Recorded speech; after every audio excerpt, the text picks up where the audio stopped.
que voy a mostrarte está escrito en la Biblia y va a cambiar para siempre tu comprensión de lo que realmente pasó en la cruz. ¿Qué hizo Jesús durante los 3 días más misteriosos de la historia? Durante 72 horas exactas, el hombre más poderoso de la historia desapareció por completo. Durante 72 horas, el cielo estuvo en silencio, pero el infierno temblaba. Su cuerpo estaba en una tumba, custodiado por soldados.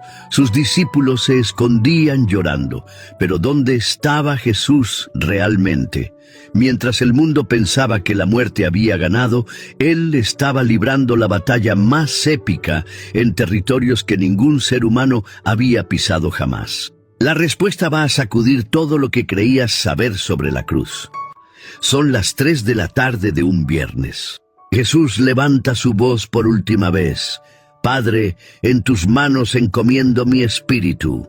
Lucas 23, 46. En ese instante exacto, algo invisible y devastador se desató. La muerte de Cristo no fue un simple apagarse de la conciencia. Fue el inicio de una invasión celestial a territorios donde ningún hombre justo había puesto pie jamás. Mateo 27 nos da señales claras.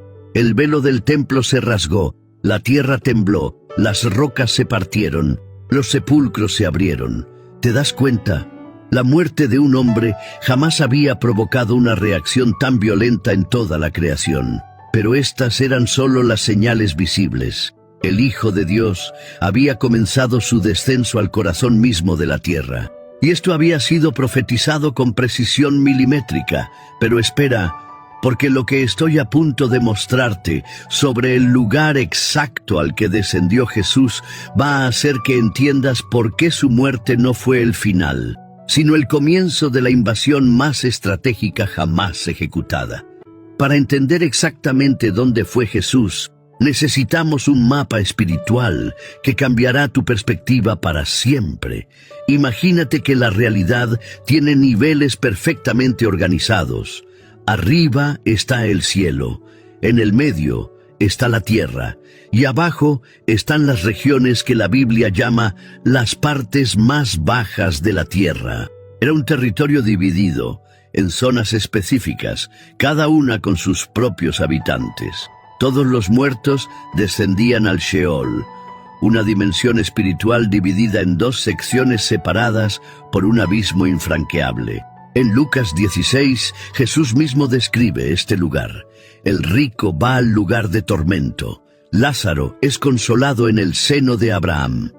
Un lugar de paz y descanso. Pero aquí está el detalle crucial.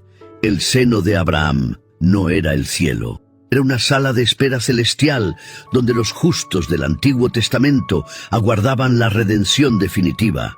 Abraham, Moisés, David y todos los demás justos que esperaban en fe, creyendo en promesas que aún no se habían cumplido. Del otro lado del abismo, los impíos sufrían conscientes de lo que habían despreciado, sin esperanza, sin alivio, sin segunda oportunidad. Y ahí es donde todo cambia. Cuando Jesús entregó su espíritu, no subió directamente al cielo. Sus palabras al ladrón lo confirman. Hoy estarás conmigo en el paraíso. Lucas 23, 43. No dijo en el cielo, dijo en el paraíso, el seno de Abraham. Pero aquí viene algo que me pone la piel de gallina cada vez que lo leo.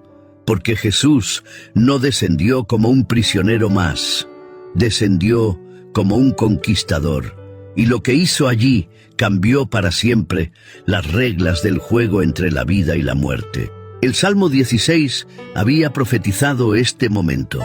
Porque no dejarás mi alma en el Seol, ni permitirás que tu santo vea corrupción. Pedro aplica estas palabras directamente a Jesús. El Mesías atravesaría los portales del Sheol, pero regresaría en gloria. Durante 72 horas exactas, algo extraordinario sucedió en esas regiones invisibles. Efesios 4 nos da una pista. Subiendo a lo alto, llevó cautiva la cautividad. Había descendido primero a las partes más bajas de la tierra. No estamos hablando solo de una tumba física. Estamos hablando de dimensiones espirituales donde reinaba la muerte desde el principio de los tiempos. Jesús no fue allí como víctima, fue como libertador. Mientras el mundo veía silencio y oscuridad, en las realidades espirituales ocultas, las estructuras más antiguas estaban siendo demolidas desde adentro. La muerte había sido herida de muerte. El reino de las tinieblas había sido invadido.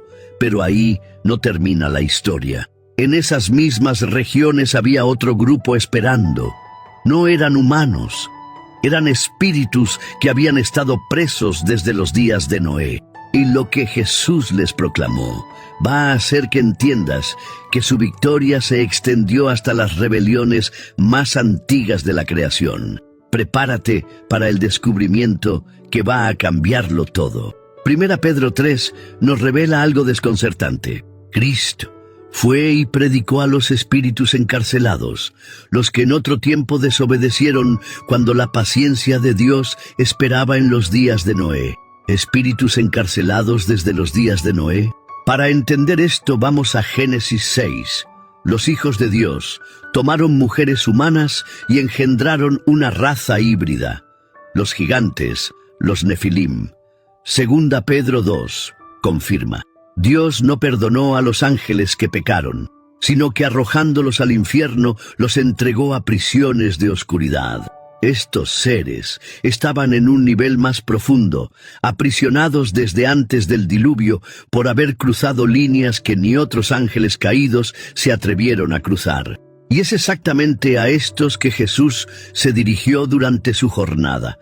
Pero aquí está lo impactante. Él no fue a ofrecerles redención. El texto griego usa ekeruxen, proclamar públicamente, anunciar una victoria, declarar supremacía absoluta. Imagínate la escena: espíritus aprisionados desde antes del diluvio, sin esperanza, sumergidos en tinieblas por milenios. Y entonces, en el centro de la prisión espiritual más profunda, resuena la voz del Hijo de Dios. No una voz de misericordia, sino de soberanía aplastante. Aquellos que intentaron corromper la raza humana, que casi destruyeron el plan de redención, ahora escuchaban que la cruz había triunfado.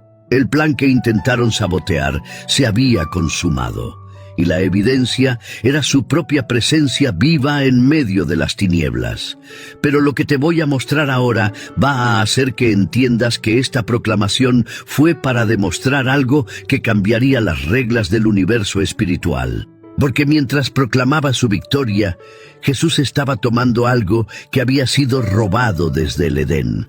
Y cuando descubras qué era exactamente, vas a comprender por qué la muerte ya no puede retener a ninguno de los que creen en él.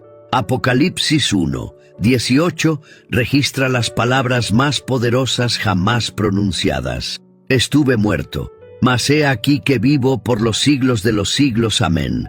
Y tengo las llaves de la muerte y del Hades. Las llaves.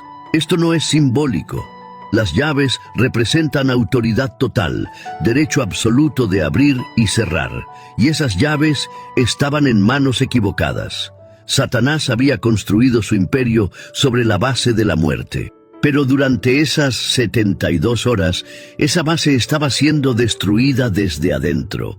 Colosenses 2:15 describe este momento épico. Y despojando a los principados y a las potestades, los exhibió públicamente, triunfando sobre ellos en la cruz. Al morir sin pecado, Cristo desarmó completamente a los poderes de las tinieblas. No había una sola acusación que pudiera detenerlo. Hebreos 2 lo explica: para destruir por medio de la muerte al que tenía el imperio de la muerte, esto es, al diablo. El imperio de la muerte fue desmantelado, demolido hasta los cimientos.